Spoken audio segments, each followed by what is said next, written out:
Wanna be the best in the game, invest in my name, check no restraints, I'm obsessed with the pain, I ingest, I retain, assess and I change, possessed by the thought I'll be free one day from society's restraints, money, clout and fame, mud, disease, a plague, we all love to hate, have to play the game, have to make a name, all our insecurities are on display. This is war with the enemy, think that it was meant to be, living in a time where disease is on every screen, I won't let them fester me, I know most are festering, negativity is a plague for the mentally weak, no mercy, all I got is working. What's up, crypto fam? Welcome back to the channel. My name is ATX Crypto, and today we're diving into doing a little bit of a deep dive into something that's kind of been on everyone's mind, right? What's going on with crypto? Things have been red for a little while. Bitcoin going down, Ethereum going down, not making new all-time highs.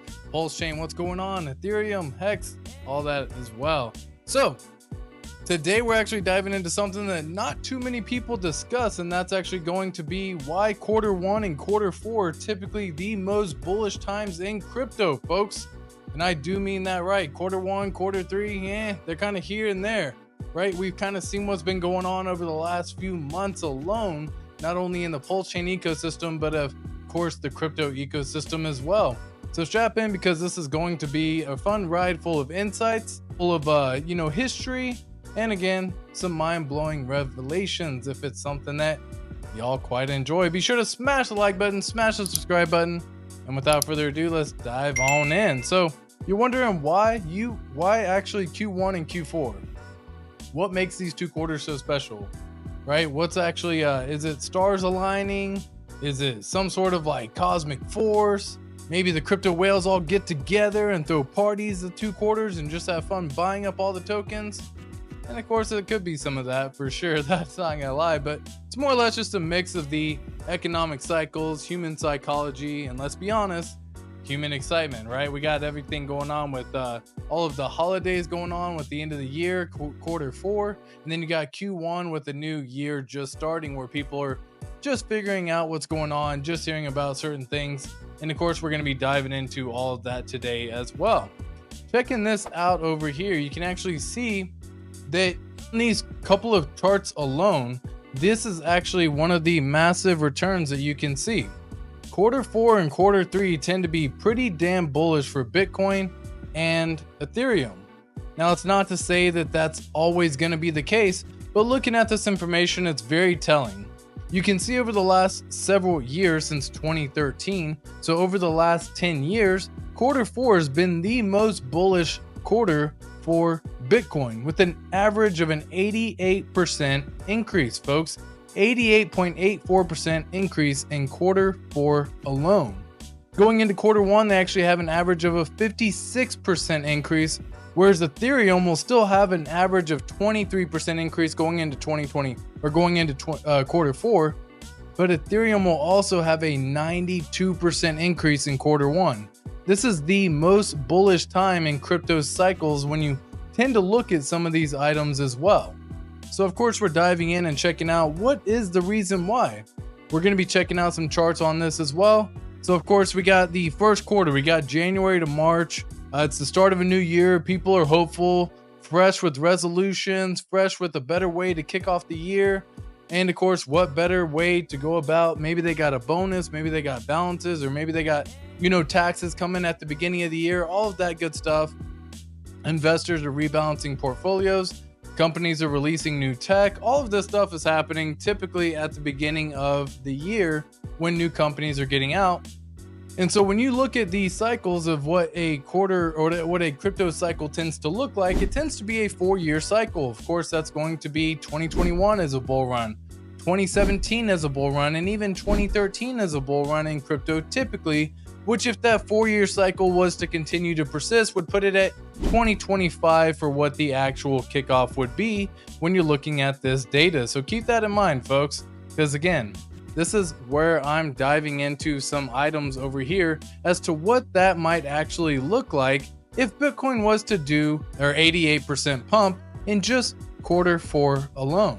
On a chart right now from today would actually end up putting the Bitcoin price at $102,000 per Bitcoin.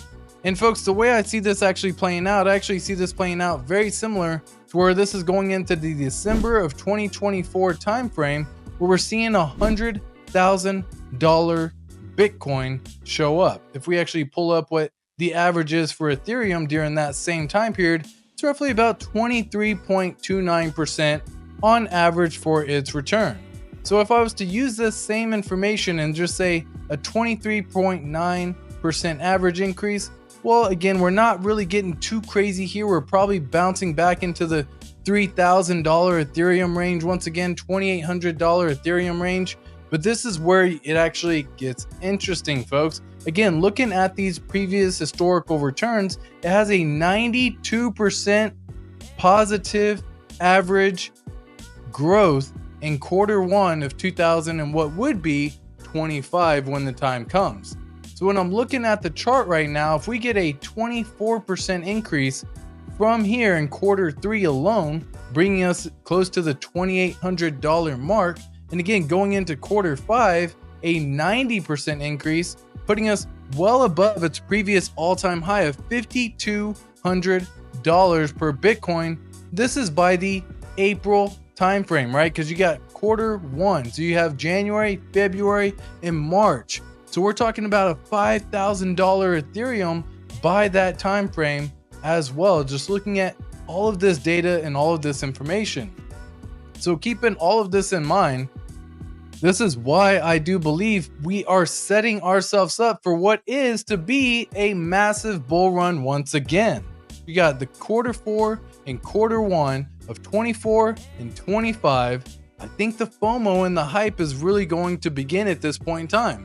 Q4 has some serious unique elements. For one, holiday season, people are in high spirits, bonuses are beginning to roll in, retail investors are eager to get in before everyone else starts getting in, before the year ends, right? The psychology behind it every single time is that people don't want to miss out on the year-end gains or end-of-year gains. They want to push the market to the new highs. This is why you start seeing Q4 tends to be very, very bullish, especially when it comes to crypto. So looking back into all of the times of Q4, it's delivered some of the most epic bull runs in crypto history.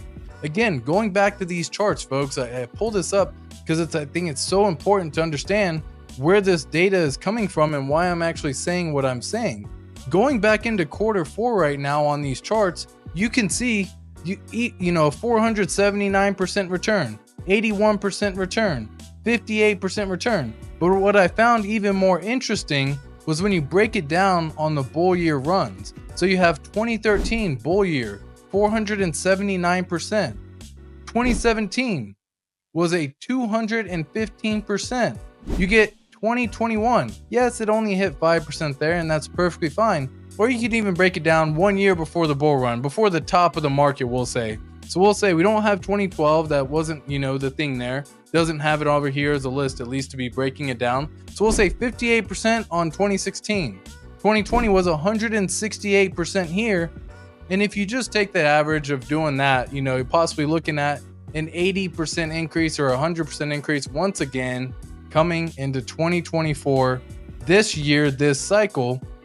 Whereas with Ethereum, we're probably going to be sitting similar here, right? Ethereum has actually ended up being, one of the main items over here that's kind of the rest of the market's wanting it to take off. So while I'm seeing Q4 not to be the most bullish with Ethereum come Q4, I do see Q1 to be really, really, really bullish, especially when it comes to Q1, diving into all of these details for what I'm seeing Ethereum to actually be looking like. Again, diving into all these in 2020, that was back when Bitcoin broke through the 20,000 once again through that 3-year hiatus, right? Every year, Q4 brings some kind of magic, a Santa rally, if you will, for crypto, okay? So let's get into the fun part. Why you should not freak out when things don't go as planned, because let's be honest, crypto is freaking wild. I don't think anyone has expected what's been happening over the last several months, let alone last couple of years. Bitcoin has done things it's never done before, like break its previous all-time highs. It's also ended up going lower than its previous all-time highs. There's things that Bitcoin has done this cycle that it hasn't done before. And that's part of what crypto is. It's the wild, wild west, as they say. We've all seen days where the market can just tank and you know, sometimes our hearts drop. It's like, oh my gosh, we wonder why we even invested in the first place. And then at the end of the day, you get to where the bull run's here and all the gains have been made, and you realize why you invested in the first place. So keep that in mind. I know it may be a crazy volatile time. One of the favorite quotes that I love is from Shia LaBeouf, and he says, "It will all be good in the end. And if it's not all good, then it's not the end." And that's probably one of my favorite quotes from all time. But again, from Shia LaBeouf on that one. Now, if you believe in Shia's happy endings, you know, so should we. If he believes in it, so should we, as I say. And I mean, think about it, guys. Every market dip, every red candle is setting up for the next big push. The key is to stay strong, zoom out, see a bigger picture out there, because folks, this time is again, you could say this time's different, but if you look back in all the histories of what's been going on and what's been happening, I don't believe this time is actually that much different. So in summary, Q4, Q1 are quarters to keep an eye on. These quarters are like bookends with excitement for the crypto market. They have done very well. They have performed very well. The cycle, the trends, the psychology, from everything of every bit of data that I've shown you so far, it all points to these 2 quarters being the most bullish times of the year. We're probably going to go through a little bit more pain to close off Q3 in September. That is perfectly fine. I want everyone to channel the inner Shia LaBeouf. And remember, it will all be good in the end, because if it's not all good, it's not the end. Thanks for watching. Smash the like button, subscribe for more crypto content, and drop a comment below what you think the best time to invest in crypto is. Let me know. Until next time, keep those diamond hands strong, and I'll see everyone soon. Peace. I was built to last with the webs I'm weaving. I could change the past with all I'm achieving. Got my foot on the gas, never stop competing. If you break like glass, then this life's gonna end. I wanna be the best in the game, invest in my name. Check no restraints, I'm obsessed with the pain. I ingest, I retain, assess and I change. Possessed by the thought I'll be free one day from society's restraints. Money, clout and fame, mud, disease, a plague. We all love to hate, have to play the game, have to make a name. All our insecurities are on display. This is war with the enemy, think that it was meant to be.